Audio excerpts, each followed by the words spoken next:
Hey, what's up you guys, it's Dorothy and welcome back to my channel. In today's video, we are going to go into chapter 14 of Killing Mr. Griffin by Lois Duncan. We are getting into some juicy bits of the story.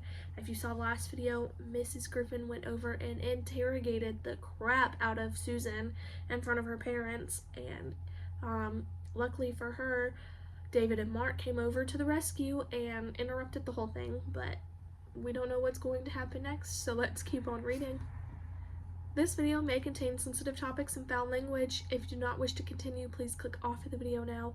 You have been warned. Chapter 14. Excuse me. Davy's been up to something, Irma Ruggles said. Her daughter-in-law paused, her arms piled high with bed sheets, her face reflecting a mixture of amusement and expression. What is it with you and David these days, Mother Ruggles? The two of you are at each other over everything. Yesterday morning at breakfast you were practically accusing him of trying to poison you. No, I mean it. Davy has been up to something he doesn't want us to know about. Like what? Irma paused for effect and spoke slowly with each word carefully enunciated. Davy's been seeing his daddy. There was a moment of silence, then David's mother said quietly, You know that's impossible. David's father has been gone for 14 years. That doesn't mean he came back again. If we were going to do that, it would have been a long time ago. He picked his time to go and he can pick his time to come back. There's no rules to say when. The gray-haired woman began to rock slowly back and forth in her chair. I've always known he'd been back someday. I've always known that before I died, I'd see my boy again. What is it that makes you think he's back in town? Her daughter-in-law asked her. Well, to start with, there's the way Davy's acting. He's gone all the time, off someplace seeing somebody. David's been out more than usual, yes, but he tells us where he goes. Last weekend he went on a picnic in the mountains. For the past couple of nights he's been seeing that girl he likes, that Susan. What about yesterday afternoon when he never came home from school at all? You got home from work and he still wasn't here. That was thoughtless of him, and I talked to him about it. He was out riding around with the Kinney boy and some friends of his and lost track of time. It's irritating, Mother, but boys are like that, and David is 17 after all. Then the day before, the day he made the jello, you're not back on that again. The amusement was gone. The aspiration had won. She came into the room and set the pile of sheets down on the stripped mattress on the bed. You and David had that all out yesterday morning. He was here with you all Thursday afternoon. It's not his fault that you fell asleep and don't remember. He wasn't here. He went out. What makes you keep saying that? He didn't watch the game show. He told me the girl with the curly hair won again, remember? He said she won a mixer. Of course I remember. Well, she didn't win. Not a mixer, not anything. I turned in the show yesterday, and if the girl had won, she'd been back again trying for more prizes. She lost, and there was the black girl in purple pants instead. Mother, honestly, he wasn't here. He didn't see it. The old woman insisted. He was out somewhere that afternoon, and I know where. He was with his daddy right here in town, and he's got hold on Davy, and he's seeing him. Look, Mother, the younger Mrs. Ruggles said patiently, Big David went away because he didn't want the responsibility of a family. He wanted to be a free spirit floating where he would, without a wife and a child and a sick mother dragging him down. We're all still here, the three of us. Why would he suddenly decide to come back now? Men change. Some of them maybe, but if he has changed suddenly after this long of a time, then why would he be hiding out, contacting David on the sly? Why wouldn't he come over here and knock on the door and walk right in? You don't want him back, Irma Ruggles challenged. You don't want to believe he's here because you don't want him. You never wanted him. That's not true. You know that when David left us, I felt like the whole world had caved in. For years, I waited and hoped. Every time the phone rang, my heart would drop into my stomach. I was so sure it would be his voice on the other end. Every time I came home from work and the mail was lying on the floor under the slot in the door, I held my breath when I bent down to pick it up, thinking maybe there will be something from David. That was the way you were supposed to act. You always act the way you're supposed to. What are you saying? I'm saying some women aren't made to be wives, Irma Ruggles said. They've got to run the whole show themselves. I know you felt bad there in the beginning after my boy run off, and I felt real sorry for you, but you came around fast. Poor brave girl, look how wonderful she is, everybody said, and you liked that. You liked being wonderful. I'm sorry, her daughter-in-law said in a low, tight voice, but I'm not going to listen to any more of this. You're not well, Mother Ruggles. You're not thinking straight. You're an old lady. Being old doesn't mean you can't see things clear. I see things fine. I see more than you do, all wrapped up like you are and being busy. I see David acting funny, and I know. I've got to go out for a while, the younger woman said, leaning to pick up the sheets once more. You know, Saturday's the only day I have to go to the laundromat. Where's Davy? He went out with one of his friends' house for a while, but he promised he'd be back by 5. If he's home before I am, tell him to put some potatoes in to bake. We'll eat early tonight. You don't believe it, what I'm telling you? No, Mother Ruggles. Well, I've got proof, the old woman said. Real proof. She slipped her hand into her pocket of her robe, groped for a moment, and then smiled. The sanctification of her fingers closed upon a small hard object. I've got proof, she said. I got it out of Davy's room this morning. Davy's been seeing his daddy, and I've got proof. But there was no longer anyone to listen. In the room beyond, the front door of the house opened and closed. Detective Baca held the plastic pill bottle carefully with his handkerchief and turned it so that he could examine the label. Now, where exactly did you say you found this? Up in the mountains at a place I like to go sometimes, the girl told him. My fiancé and I went up there to have a picnic. It was lying on the edge of the stream, the young man said. I wouldn't even have noticed it, but Lana said, how funny, somebody's been up here. She picked it up and read the name on and said she knows the guy the label was made out to. You know Brian Griffin personally? Jim Baca asked the girl. Well, not exactly. I never actually met him, but a friend of mine took a class from him last year and had some problems. I was sort of involved in the situation, and I remembered the name. Then last night it was on the TV about him being missing, and it was in the paper this morning. It's a comparatively new prescription, the detective remarked. It's dated last month, and the label looks pretty clean for having been lying around. Why were you so surprised to find it where you did? It's not a public picnic area, the girl said. It's way back from the road, and the only way you can get there is to go down a little path that's hidden by some bushes. I just didn't think anybody knew about the place. How did you know about it? I came onto it about a year ago. I was with a guy, a boy I used to date, and we were hiking, and we came through the woods, and all of a sudden there was this waterfall. It was really pretty, and we went back a few times after that. She glanced over at the boy beside her. Today, well, I wanted to show it to Chris. Lana and I go to school in Port Elise, the boy volunteered. We're here over spring break staying with her parents. They're nice people and all. It's just it can get sort of difficult, you know, not ever being alone together. So Lana said she knew this private place, and well, we just thought we'd go there. I guess maybe it was silly bringing this down to the police station, the girl said, half apologetically. Chris thought it was. I mean, it's just a little bottle. It doesn't even have anything in it. It wasn't silly at all, Jim Baca told her. It may or may not turn out to be important, but it certainly wasn't silly. Now, what about the rest of the area? Was there anything else lying around up there? Sandwich wrappers, beer cans, anything like that? Something to indicate that people had been there partying? No, the girl said, but there was another strange thing. There's this big patch of ground with the earth turned up like people were digging for something. Well, it's about time you got here, Mark said shortly. Where's Jeff? He'll be late, Betsy said, sliding into the booth across from him. He had practice. Practice? He doesn't think this is important enough to cut practice for?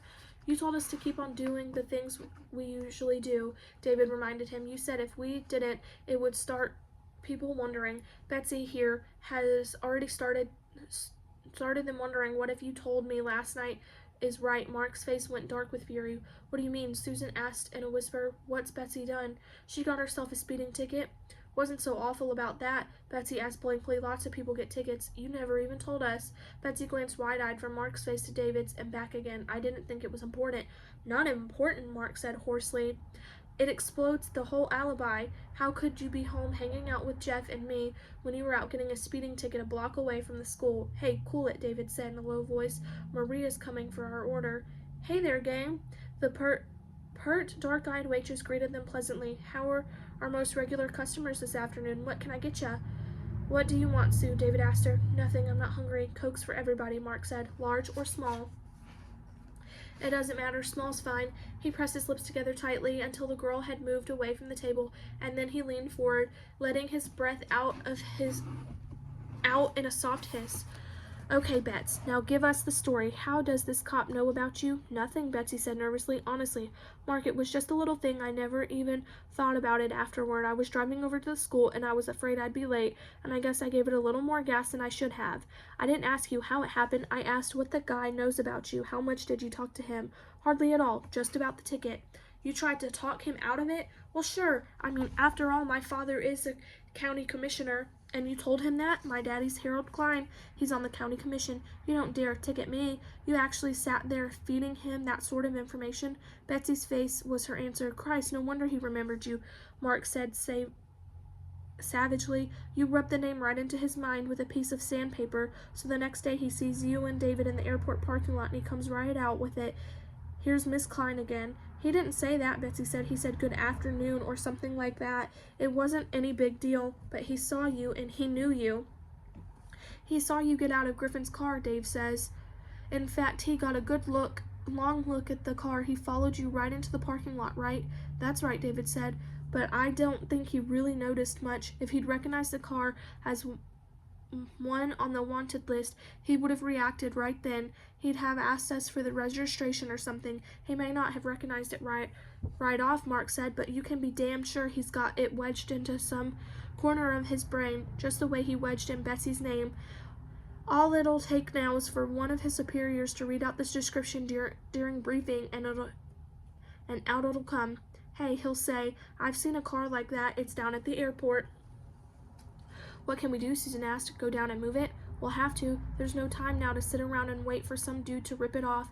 But where can we stow it? Christ, Betsy, I'd like to strangle you. I'm sorry, Betsy said contritely. I didn't mean to make problems. So you didn't mean to. A lot of good that does us. Well, put your mind to it and see what you can come up with. We've got to find a safe place to stow that car, and we've got to do it now. We could paint it and maybe sell it, Susan said. Without the title? You must be nuts. What about dumping it in the Indian reservation? David suggested.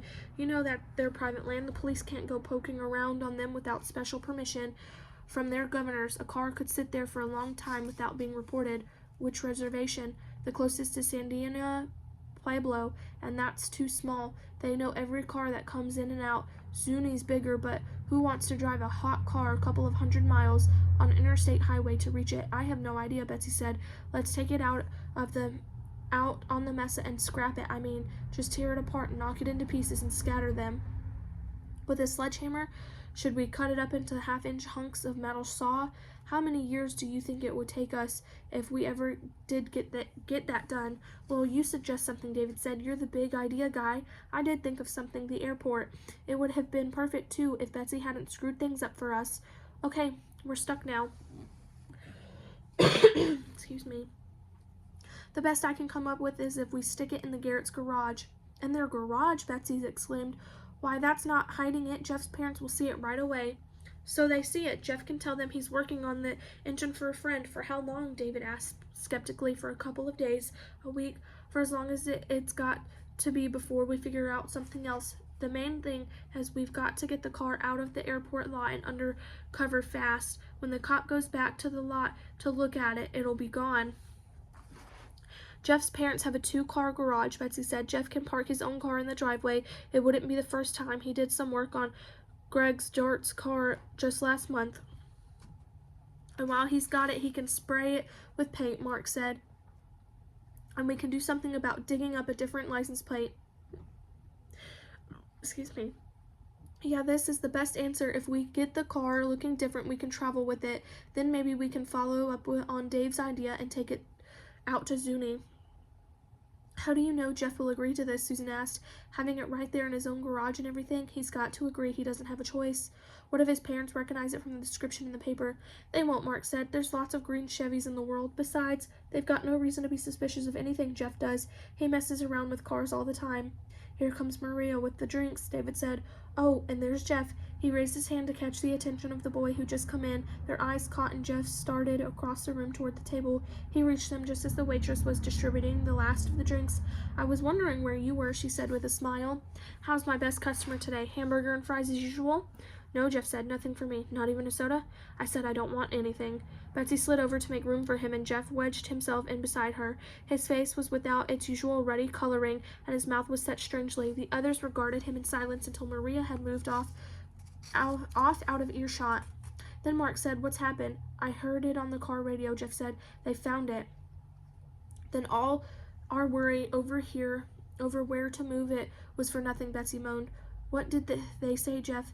"There wasn't anything about Dave and me being seen in the parking lot." "They didn't find the car," Jeff said hoarsely. "It's the body. They found Griffin." "That's impossible," Mark said. "It's some kind of trick. Nobody knows that place but us. There's no way they could have found him." "They said they did. His wife's identified him. They said his wallet was missing." "I knew it," Susan whispered. "There's no way we could have gotten away with it. They're guessing about the wallet. It stands to reason nobody dump a guy without taking his wallet." Mark's full attention was on Jeff. "Did they say where they found him? Did they mention Dave's windbreaker?" "No, it was real brief, just a news flash. They said the wallet was gone and his Stanford ring was missing from his finger." "Well, that proves it's a trick. We didn't take any ring. They're throwing the whole thing out to see if we can get a reaction. It's a scare thing. Do you still want to move the car?" Betsy asked. "The sooner the better. Jeff will take you to the lot and you follow him back to his place. We're stashing the Chevy in your garage for a while, Jeff." Mark was all business. "I don't want it at my place," Jeff objected. "That thing's hot. There's no place else. Keep the garage door shut and give it a fast paint job." Mark turned to David. "You ride shotgun with Betsy." "I can't," David said. "I've got to get Sue home and get back to my own place. I told my mom I'd be back by 5. "What a life you lead. It's like punching a time clock," Mark grimaced. "Okay, I'll ride shotgun. First, I'm going to the men's room and cut up Griffin's credit cards and flush them down the John, and I'm dumping the wallet in the garbage.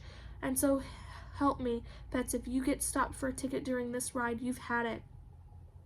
"If you don't think they really found him, why are you getting rid of everything?" Susan asked in a thin voice. Mark did not appear to hear her. He got up and left the table. That is the end of chapter 14. I will see you guys in the next video. Bye.